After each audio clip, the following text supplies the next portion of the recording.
Nós, homens e mulheres que nos dedicamos à educação, sabemos que hoje há um certo anacronismo na relação dentro da universidade. Este anacronismo significa estamos fora do tempo ou numa colisão do tempo.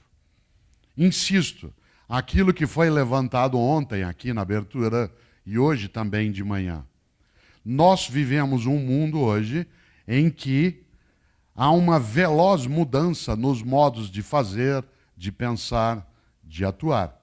Qual é o grande risco, o grande perigo? Como eu dizia antes, nós ficarmos satisfeitas ou satisfeitos.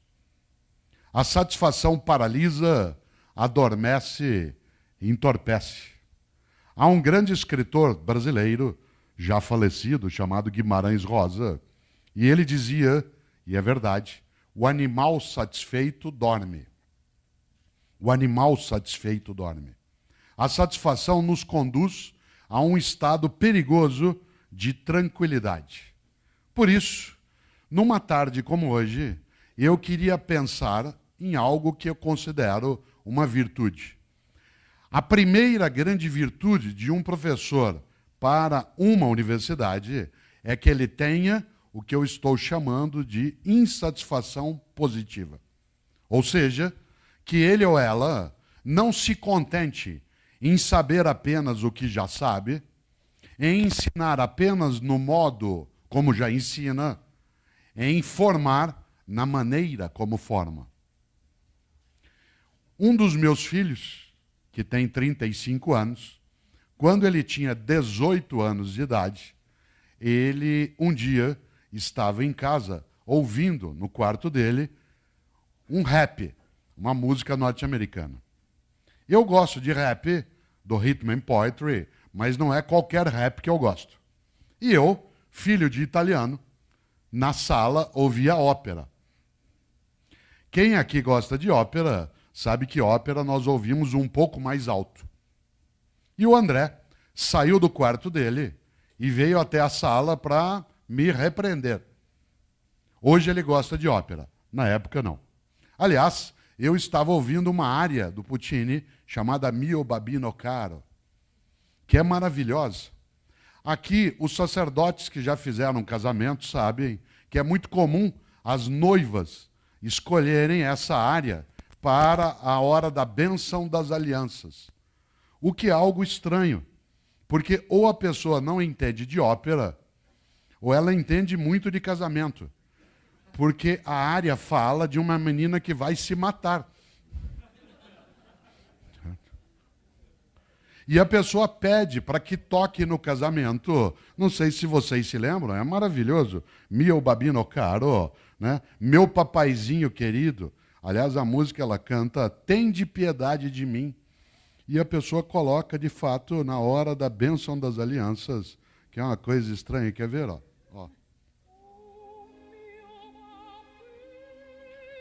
Ó, meu papaizinho querido. Tenha piedade de mim. Eu aqui na beira da Porta Rossa, né, em Florença. Ou o senhor me dá esse anel de casamento, ou eu me mato. E ela se mata. E a pessoa põe isso na hora do casamento. Deve ser premonição. Eu ouvindo ópera, o André ouvindo rap, e ele saiu do quarto dele e falou, pai, pelo amor de Deus, isso lá é música. Eu falei, André, meu filho, que pena, você aos 18 anos de idade já está ficando vítima da indigência mental. Aos 18 anos de idade, você já fechou a tua cabeça para aquilo que é diferente do que você conhecia. Você, aos 18 anos de idade, acha que a única música que serve é aquela que você já ouvia. Você, aos 18 anos de idade, ficou impermeável a conhecer o que não conhece. Você, aos 18 anos de idade, ficou refém da pobreza das ideias. Ele falou, pai, você está ficando louco. Eu disse, eu estou ficando louco. e você está ficando velho. Atenção, não confunda idoso com velho. Não confunda idoso com velho. Idosa é uma pessoa que tem bastante idade. Velha é a pessoa que acha que já sabe, que já conhece, que não precisa mais aprender. Idosa é uma pessoa de 70 anos de idade, 80 anos de idade. Velho, você pode ser e eu, com 20 anos de idade, 30, 60, 70. O grande perigo da Universidade Católica não é ficar idosa, mas é ficar velha. A Universidade Católica, que são as primeiras formas de universidade no Ocidente, que tem mais de 800 anos de história, correram em vários momentos, e ainda correm, um risco, não de ficar idosas, mas de ficarem velhas. Qual é a diferença, repito, entre o idoso e o velho? O velho é aquele que acha que já sabe, é aquele que acha que já está pronto. Em português, nós trouxemos uma palavra do latim que se usa em francês, se usa em espanhol e se usa em inglês. Em português, nós usamos a palavra perfeito. Perfeito, como sabe o que estudaram latim aqui, significa feito por completo, feito por inteiro, concluído. Por isso, cuidado, porque uma universidade envelhece quando os homens e as mulheres que nelas atuam consideram que o que fazem é perfeito. Isto é, já está feito por completo, feito por inteiro, e basta reproduzir. Um dos grandes alemães da história, que ganhou cidadania norte-americana, foi Albert Einstein. E Einstein é autor de uma frase inesquecível. Einstein dizia: tolice é fazer as coisas sempre do mesmo jeito e esperar resultados diferentes. Tolice é fazer as coisas sempre do mesmo modo e aguardar resultados diferentes. Nós precisamos afastar, como professores e professoras, do nosso dia a dia, a possibilidade de sermos velhos tolos. Nós precisamos ser sábios idosos. Por isso, para que você e eu sejamos um idoso sábio e não um velho tolo, é preciso que a gente tenha uma virtude junto com a anterior. Eu mencionei a anterior como sendo uma insatisfação positiva. Agora falo uma segunda virtude que não é teologal, ela é pedagógica. A segunda grande virtude pedagógica é a humildade. Humildade. Você sabe que humildade é diferente de subserviência. Uma pessoa subserviente é aquela que se dobra a qualquer coisa. Uma pessoa humilde é aquela que sabe que não sabe tudo, aquela que sabe que não é a única que sabe, aquela que sabe que a outra pessoa sabe o que ela não sabe, aquela que sabe que ela e a outra pessoa saberão muita coisa juntas, aquela que sabe que ela e a outra pessoa nunca saberão tudo que pode ser sabido. Foi claro? Humildade não é subserviência. Humildade é voltar àquilo que um dia nos ensinou. Aquele que teve que ganhar um nome humilde, que foi Paulo. Porque o apóstolo Paulo, como sabem, ao receber esse nome, foi para aprender a ser pequeno. Nós estamos numa grande cidade chamada São Paulo. Vocês sabem que esta cidade que nós estamos, aqui é uma das partes dessa metrópole, recebeu esse nome porque ela foi fundada no dia 25 de janeiro. E na crença cristã, 25 de janeiro é o dia da conversão do judeu Saul para o cristianismo.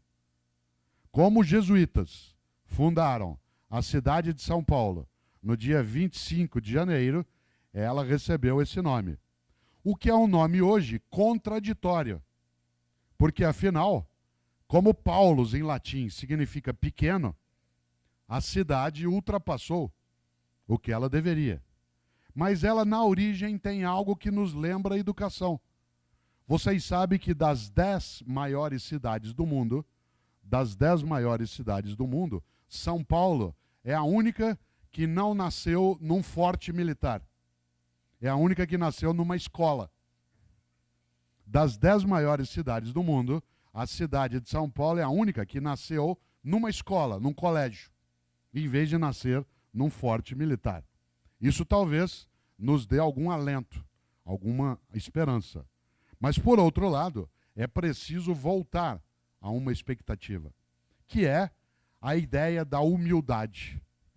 Olha que coisa interessante. Eu trabalhei 17 anos com um grande educador brasileiro chamado Paulo Freire. Paulo Freire, eu trabalhei com ele por 17 anos. Ele foi, inclusive, meu orientador no doutorado e ele foi secretário de Educação na cidade de São Paulo e eu o substituí depois, por 2 anos, nessa atividade de gestão pública. Paulo Freire, não sei se sabem, é o brasileiro com o maior número de títulos de doutorado honoris causa de toda a história do Brasil. O Brasil tem 512 anos de fundação. E Paulo Freire, um educador, é o brasileiro com o maior número de títulos de doutorado honoris causa da história. Quando ele morreu, em 1997, ele já houvera recebido 36 títulos de doutorado. Oxford, Cambridge, Bolonha, Paris IV, África, Ásia, Europa, América. E ainda recebeu mais 5 pós-mortem.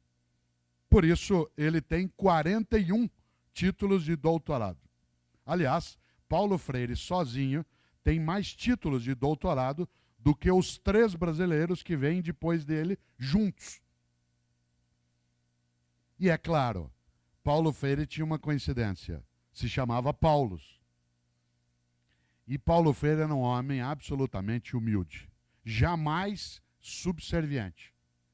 Tanto que ele trabalhou anos exilado no Conselho Mundial de Igrejas, na Europa, para não precisar, ao voltar ao Brasil, ter de negar a sua convicção de que educação não é para domesticar, mas é para libertar.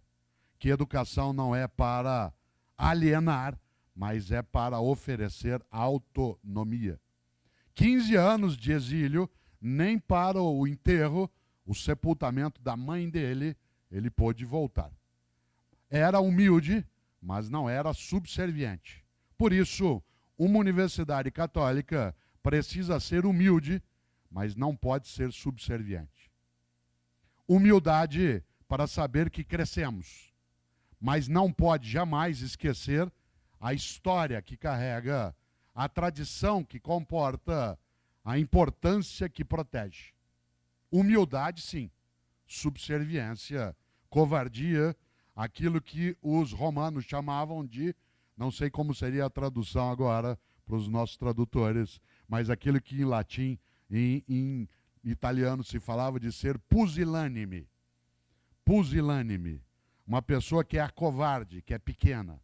A Universidade Católica tem que ter humildade e nós, professores, dentro dela também. Mas jamais subserviência, porque nós temos história, tradição, capacidade de nos orgulharmos sem arrogância, sem soberba, mas com orgulho da nossa trajetória, da nossa história. E Paulo Freire, um homem absolutamente humilde, que ensinou por 17 anos numa universidade católica. Porque quando ele voltou do exílio, em 1979, a primeira pessoa que foi ao aeroporto buscá-lo foi o cardeal Paulo Evaristo Arnes, outro Paulo.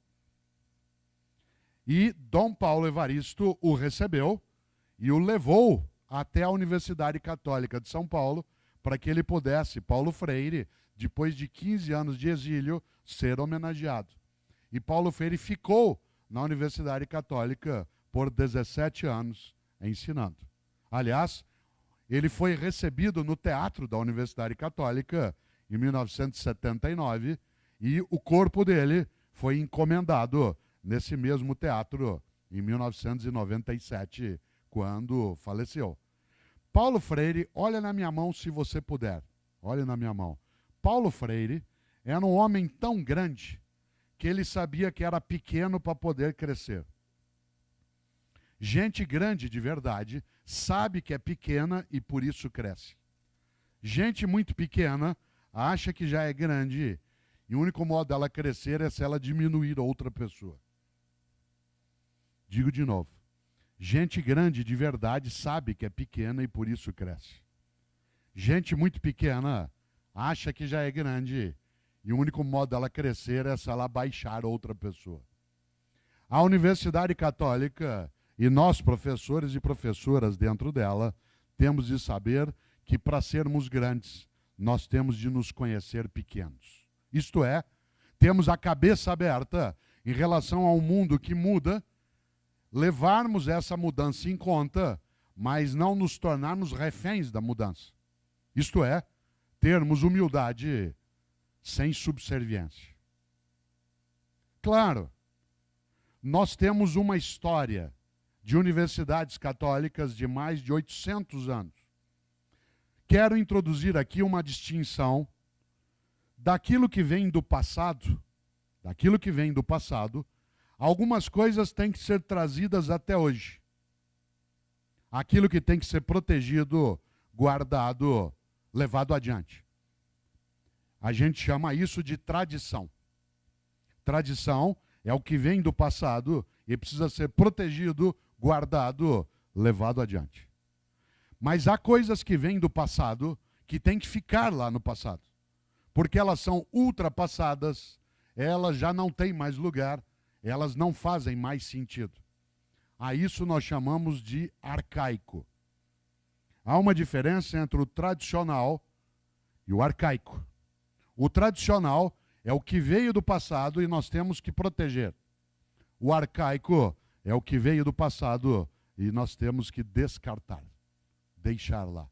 Há muitas coisas na Universidade Católica que são tradicionais e precisam ser levadas para o século 21, 22, 23.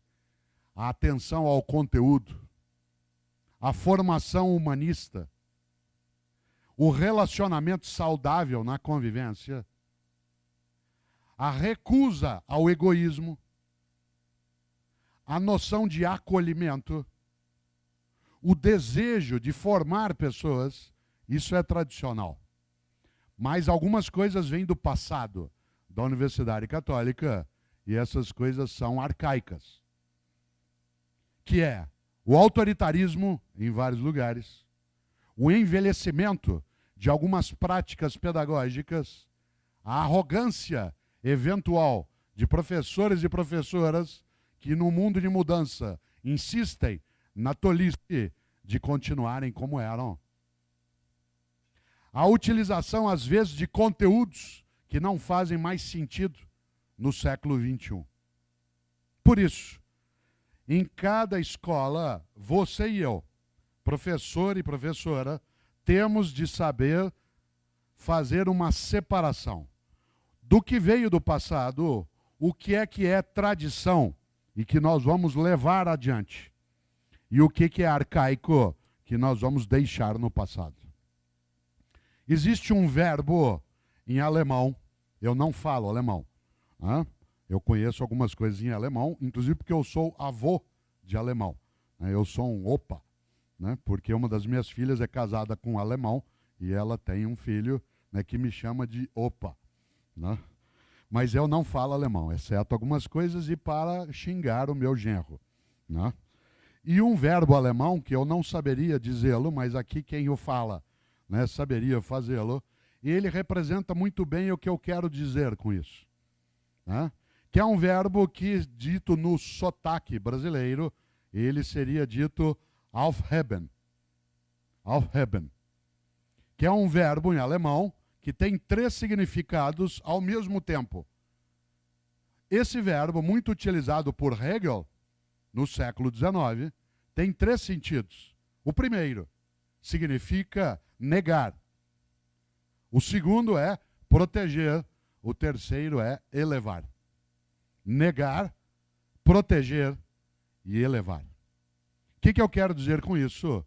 O professor e a professora, na universidade e na escola católica do século XXI, de nível superior, precisa ser capaz de negar aquilo que não tem mais lugar, que é arcaico. Como eu dizia, certo autoritarismo, certa recusa aos conteúdos contemporâneos, certa arrogância em relação ao modo de relacionamento. Isso tem que ser negado.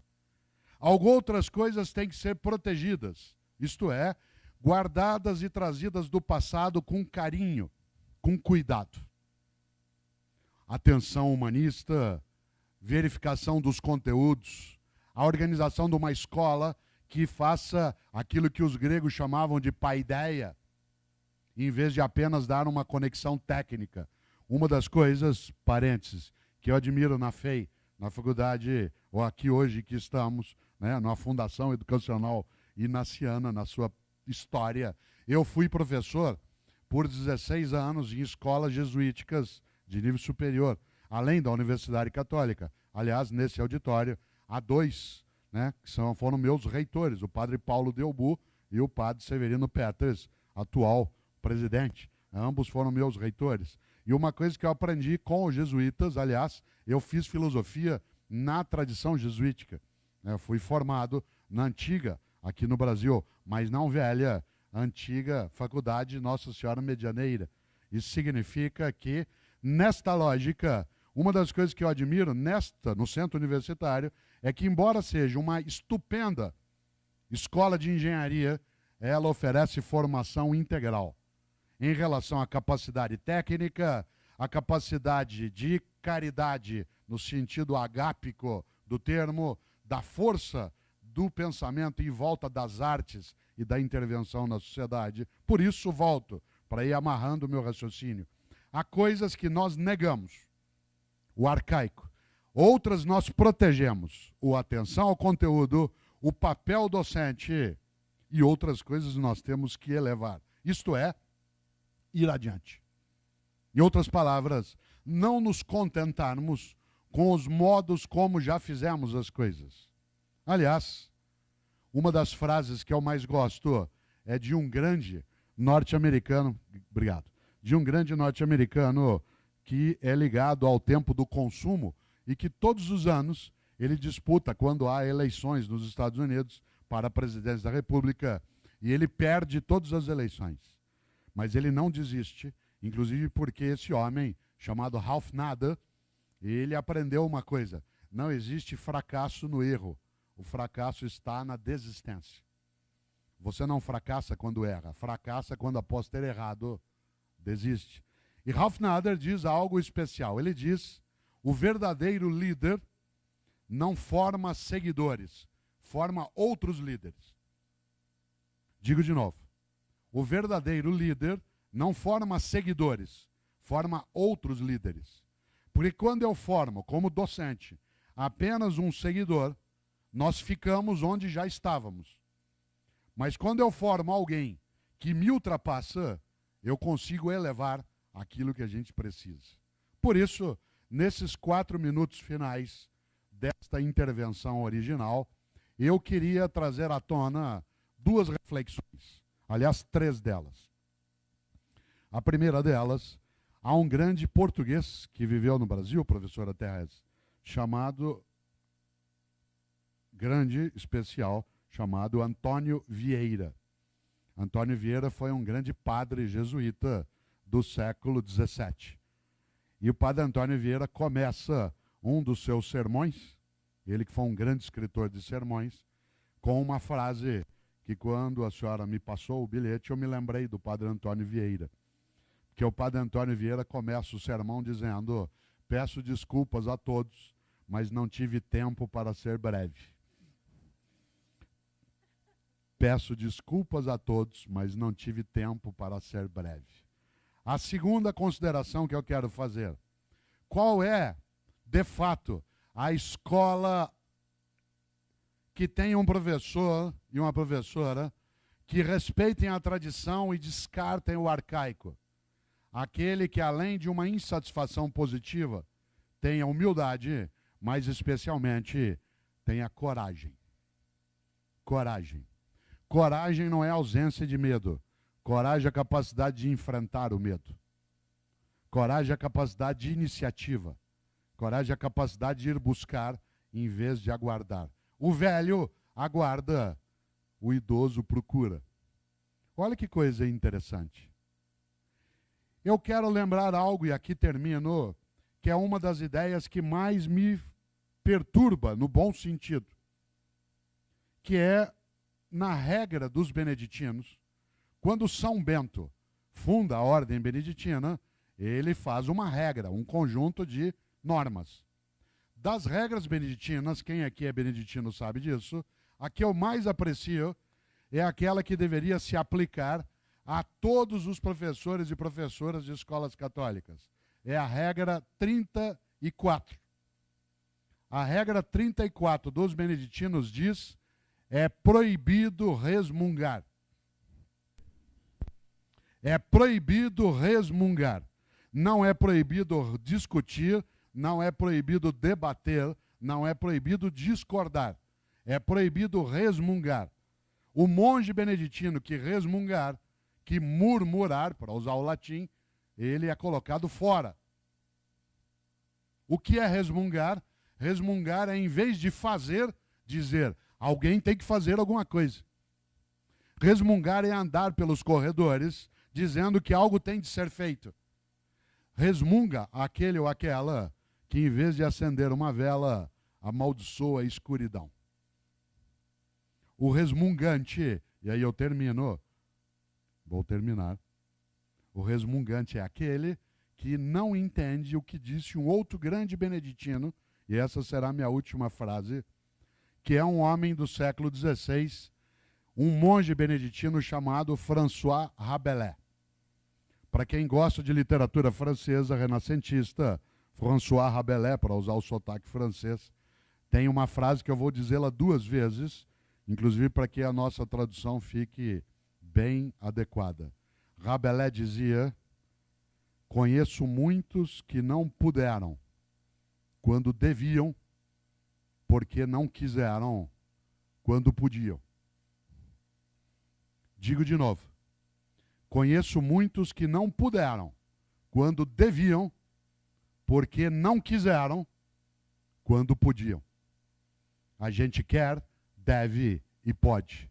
O professor adequado para a nossa escola é aquele que tem humildade, satisfação não completa, coragem e noção de urgência. É urgente. A gente quer, deve e pode. A gente faz. Obrigado.